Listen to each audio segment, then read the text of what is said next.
Inicijativa Open Balkan ili kako je ranije bila poznata Mali Šengen predstavlja inicijativu koju za sada podržavaju istaknuti lideri iz Srbije, Severne Makedonije i Albanije. Ukratko, ova inicijativa omogućila bi različite povoljnosti zemljama Zapadnog Balkana, pre svega kada je u pitanju ekonomija i razmena, a ono što je najzanimljivije za mlade svakako jeste mogućnost slobodnog putovanja u ostale zemlje Zapadnog Balkana i rad u ovim zemljama. Pre svega to bi značilo da sa jednim registracionim sertifikatom koji dobijamo od strane e-uprave u Srbiji možemo da odemo i da radimo u Albaniji, da boravimo 2 godine sa mogućnošću produžetka, da dobijemo radnu dozvolu i da sve to bude brzo i olakšano. Sve ovo u teoriji zvuči jako dobro, osim što u praksi postoje dve začkoljice. Jedna je ta što se sa implementacijom izgleda kasni, s obzirom da smo dobili informaciju prošle godine od ministra financija Siniše Malog da će radne dozvole biti dostupne od 1. januara ove godine. Sada saznajemo od gradonačelnika Beograda da će se registracioni dokumenti koji su neophodni za putovanje u druge zemlje izdavati od 1. aprila, tako da tu već postoji određeno kašnjenje, a ono što je zapravo možda najveća začkoljica jeste socijalna distanca između zemalja Zapadnog Balkana. Pre svega bavimo se socijalnom distancom između Srbije i Albanije i toga da li mladi uopšte imaju interesovanje da studiraju, rade ili idu na razmene u Albaniju kada su u pitanju mladi iz Srbije i obrnuto naravno. Brojevi koje dobijamo od strane istraživanja nisu toliko sjajni, međutim rad nevladinih organizacija pokazuje drugačije, pre svega rad inicijative mladih za ljudska prava koji već dugi niz godina organizuju različite razmene, kulturne događaje između mladih iz Srbije, Albanije, sa Kosova i trude se negde da brišu te etničke distance. Zato danas razgovaram sa Sofijom Todorović, programskom direktorkom inicijative mladih za ljudska prava na ovu temu. Zdravo Sofija i dobrodošla u Zoomer. Ćao, hvala vama na pozivu. Reci nam ovako za početak, kakvo je tvoje iskustvo kada su u pitanju mladi iz Srbije i iz Albanije? Da li je zaista tolika socijalna distanca i postoji li interesovanje mladih da putuju i da razmenjuju iskustva sa mladima iz drugih zemalja? Pa ono što je važno da spomenemo kada govorimo o socijalnoj distanci mladih iz Srbije i Albanije, važno je da negde tu pomenemo Kosovo. Jer negde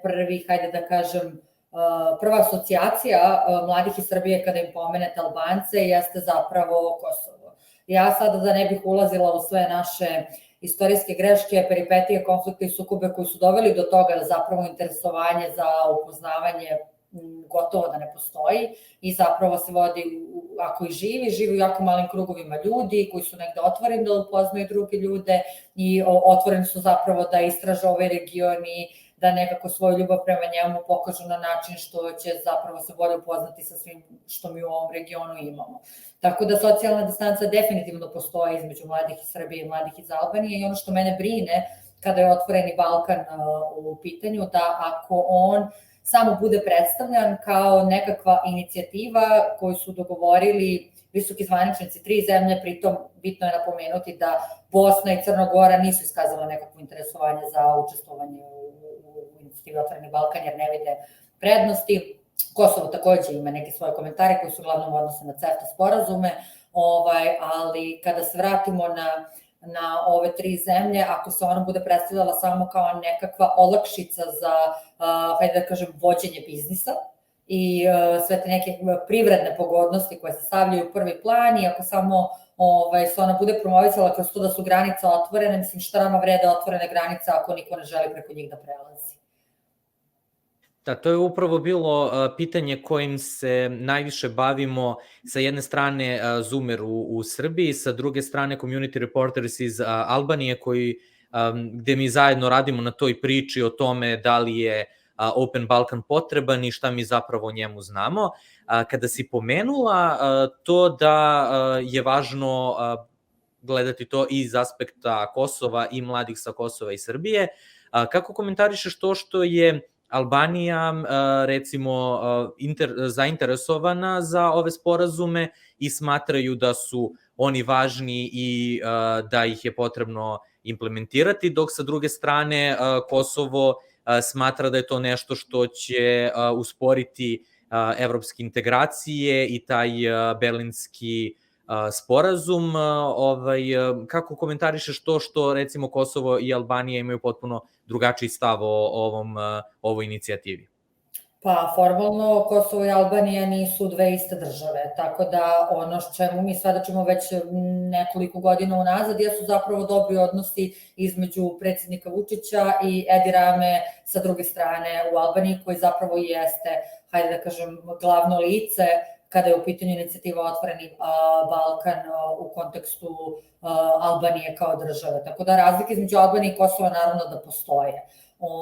I sada ja mislim da nemamo dovoljno vremena da ih u ovoj emisiji sve prođemo, ali svakako da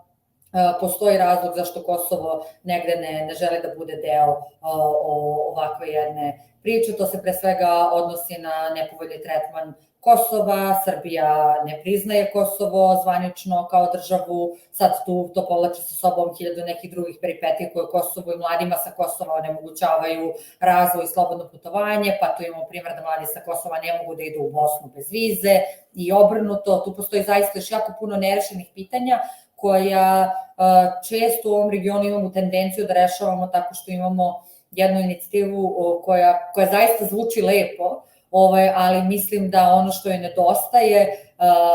jeste suštinska volja koja bi se oslikavala zapravo u koracima koji bi doveli do toga da se toj inicijativi pridruže zapravo i druge države u regionu, ali važno. Recimo mi konkretno u odnosu na Albaniju, ono što se vidi recimo zadnjih par godina, to možda nema toliko veze sa radom inicijative, ali što sam ja negde lično videla, jeste turizam. Sad negde svi znate da posebno kada je bila korona, manje više smo prošle godine, ja mislim, svedočili najvećem broju turista iz Srbije koji išu u Albaniju na more, recimo. Tako da postoje te neke stvari gde se vidi neka vrsta pomaka i saradnje, ali ako želimo suštinsku saradnju da mladi ljudi budu zainteresovani i da vide svoje šanse u drugim državama regiona, države regiona pre svega moraju da sprovode reforme na način da one zaista postanu bolje mesto za život za sve njihove građane i da zaista stvaraju šanse za mlade ljude. Tako da ja zaista mislim da inicijativa Otvoreni Balkan ni u kom slučaju ne može da bude, da kažem, nekakva kompenzacija za proces pridruživanja Evropskoj uniji ili nešto tako. Verujem da je dobra ideja, ali bih se i inicijativa mladih svakako podržava bilo kakve, da kažem, inicijative koje dolaze od strane država, koje dovode do toga da je olakšan protok ljudi i odnosno da prosto se povećavaju šanse da, da kažem, mi ili drugi neki ljudi koji se bave zapravo kreiranjem veza, programa koji spajaju mlade ljude, gde se zapravo njima otvara prostor da zaista razgovaraju o onome što ih deli, pa da vidimo onda šta ih spaja, jer to idealno ima ta floskula koja kaže hajde da pričamo o svemu onom što nam je zajedničko i što nas spaja, ali kada ima puno toga što nas negde deli, nevažno da li je to bazirano na nekim mitovima, na nacionalizmu, na ovome i onome, ta pitanja moraju da se otvore. Ona jesu teška, ona jesu neprijatna, ti razgovori umeju jako dugo da traju, mislim, mi se bavimo programima razmene mladih već 18 godina i zapravo inicijativa je nastala kao organizacija koja se bavila spajanjem mladih iz Srbije i sa Kosova, znači to je bila inicijalna ideja kada je ova organizacija osnivana. Tako da bez nekako tih suštinskih razgovora, da se negde taj strah skloni, jer ja sam sigurna da mladi ljudi dalje imaju strah od poseta regionalnim državama, bilo kojim sad. Ljudi iz Srbije imaju strahove jedne prirode, ljudi iz Kosova druge prirode, ljudi iz Albanije treće prirode, ali to su sve neke stvari o kojima treba da razgovaramo i to za sada jeste samo jedna jako dobra ideja, a kao što vidimo implementacija već kaska. Tako da ja bih zaista bila vrlo oprezna kada govorim o takvoj jednoj inicijativi koja zaista ima potencijal da bude dobra, ali s obzirom da je ona nastala i osnovana od strane država i da negde jeste nešto što nose glavni politički lideri u te 3 države, moramo prosto biti malo obazrivi. Kada si pomenula programe koji idu ka tome da se razgovara o onome što nas deli, da bismo mogli da pričamo i o onome što nas spaja, možda je dobar moment da pomenemo neke od tih programa koje inicijativa sprovodi i šta je ono nešto što su negde vaša iskustva kada su u pitanju mladi mladi iz Srbije i iz Albanije, šta je to što nas deli, šta je to što nas spaja i šta se dobija nakon tih sprovedenih programa, nakon razmena i nakon otvorenih razgovora između mladih iz ovih zemalja? Pa uglavnom to su bili najrazličitiji tipovi programa, od programa razmene koji su uvijek uključivali putovanje, odnosno zapravo povezivanje i upoznavanje različitih delova zemalja u regionu, ali takođe ta putovanja nisu samo bila tako sad mi sedemo i putujemo, nego zapravo obilazimo neka mesta koja za to određeno društvo, u toj određenoj zemlji jesu važna, imaju neku simboliku, pa mi onda o toj simbolici diskutujemo, pa onda tu imamo različite programe edukacije, pa onda imamo predstavljanje činjenica, pa onda razgovaramo o dominantnim narativima, pa onda razgovaramo o tome kako se informišemo i gde se informišemo, pa razgovaramo o tome šta smo učili u školi, šta smo slušali na televiziji, pa onda nekako uz sve to, taj neki, hajde da kažem, oficijalni deo, tu je zapravo jako puno zabave i provedenog vremena, kreiranje zapravo personalnih veza među tim ljudima koje kasnije kada se završi taj program razmene, što god inicijativa radila, to je nešto što niko više ne može da pokvari i niko više ne može da oduzme. A to je kada se ti ljudi zapravo spoje na nekom prijateljskom nivou, pa da tu sad nastanu razne prijateljske veze, saradnje, između ostalog, ljubavni odnosi, nebitno je apsolutno šta, ali to su neke stvari koje mi zaista u tom nekom smislu ohrabrujemo i podržavamo i negde sva ta edukacija i sve to u informativnom smislu što ti programi donose i u nekom saznajnom smislu zapravo služi tome da prestanemo da gledamo jedni druge kroz te neke naočare zadatih obrazaca, kakav mora da bude Albanac, kakav mora da bude Bosanac, kakav mora da bude Srbin, nego da bi zapravo sve to negde dekonstruisali, da bismo onda mogli da se gledamo kao ljudi, mislim što na kraju dana i svi jesmo i to zapravo jeste imalo super rezultate kod mladih ljudi, mislim mi gledamo gomila ljudi koji je prošlo kroz inicijativne programe na ovaj ili onaj način kasnije, to zapravo i jesu negde ljudi koji jesu lideri u svojim oblastima, profesijama, koji zapravo nose tu promenu koje su svima puna usta,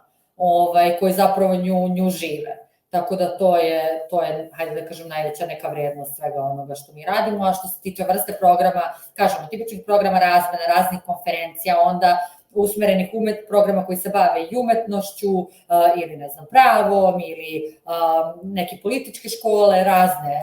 tu neke stvari moraju biti, ali ono što jeste negde srž, jeste da mi verujemo da je mišljenje mladih ljudi po pitanju veoma škakljivih političkih tema važno. A ne da ti neko kaže, ajde ti si mlad, šta imaš ti